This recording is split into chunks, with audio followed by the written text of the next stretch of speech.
Oh, well, if that's the, if yun yung nangyari, well, I'm happy for him. Kung happy siya, I'm happy for him. Oh, maayos naman yung breakup, so, yun, okay lang. Depende na kung ano mangyari, kung magkita. Pero medyo na-hurt ka ng press ko. Medyo parang may dinadala ka ng yung power.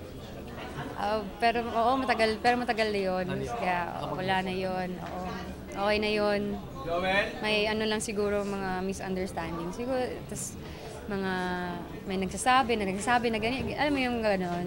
Basta ngayon, okay na ako. So, Invite kayo mag-Nina. It's possible. no, it's not possible. Hindi na ka maging nina. Hindi rin mangyayari yan. Alam kong hindi mangyayari na kukunin ako bilang ninang. Kung lang, kung ikaw ng ibang Oh, wag na lang din. Wag na lang. Pero, Respeto na din. Thank you.